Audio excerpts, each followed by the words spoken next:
எந்தெந்த மாதிரியான விஷயங்கள் பண்ணுவாங்க? இப்போ இவங்களுக்கு ஒவ்வொருத்தரும் ஒரு ஏரியா போவாங்க. ஸோ இந்த ஏரியாக்குள்ள நீ வரக்கூடாது, இந்த ஏரியாவுக்கு நான் வரமாட்டேன்ற மாதிரி அந்த விஷயங்கள்லாம் நடக்கும். அந்த விஷயம் எல்லாமே நடக்குமா? அதாவது இவங்க எல்லாருமே என்ன பண்ணாங்களோ, இப்போ ஒரு கார்டு அடிச்சுக்கிறாங்க. அந்த கார்டில் வந்து அவங்க எந்த ஏரியாவோ அந்த நாயக்குன்னு சொல்லக்கூடியவங்க இருக்காங்க இல்லையா, அவங்க பேரை போட்டு அந்த கார்டை வச்சுட்டு அந்தந்த ஏரியாவில் போய்ட்டு அந்த கார்டுங்களை கடைங்களை கொடுத்துருது. அந்த கார்டில் இருக்கிறவங்க தான் போய் பணம் வாங்கணும். மற்ற திருநங்கை யாருன்னா வாங்கினா அந்த கடைக்காரங்களே ஃபோன் பண்ணி சொல்லுவாங்க, இந்த மாதிரி வந்து காசு கேட்குறாங்க, நீங்கள் வந்து பேசிட்டு போயிருக்கீங்க.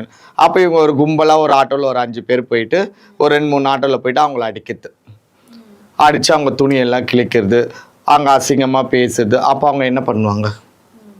இந்த மாதிரி இதெல்லாம் எங்களுக்கு நிறைய ஆதங்கங்கள் இருக்குது. ஏன்னா நாங்களாம் சென்னையிலே பிறந்து சென்னையிலே வளர்ந்து 10 ரூபாய்க்கு பிரயோஜனம் இல்லாமல் உட்காந்துட்டு இருக்கிறோம். நானே கூட எடுத்துக்கமா, எனக்கு 46 வயசு. இப்போ இந்த 44 வயசுல தான் துணிச்சலாம் நானே வெளியே வந்தேன், மீடியாவில் உட்காந்து பேச ஆரம்பித்தேன். இவங்க பண்ணக்கூடிய அநியாயங்கள்லாம் நான் வெளியே கொண்டு வந்தேன். இந்த 2 வருஷமாக தான் நான் சுதந்திரமாக வாழ்கிறேன், ரொம்பவே சுதந்திரமாக வாழ்கிறேன். பட் 44 வருஷம் நானே இவங்க கிட்ட மாட்டிக்கிட்டு அடிமை வாழ்க்கை தானே வாழ்ந்துட்டு இருந்தேன், கொத்தடிமையாக தானே இருந்தேன். நாங்கள் சம்பாரிச்ச பணம்லாம் 1 ரூபாய் எங்கள் கிட்ட கிடையாது.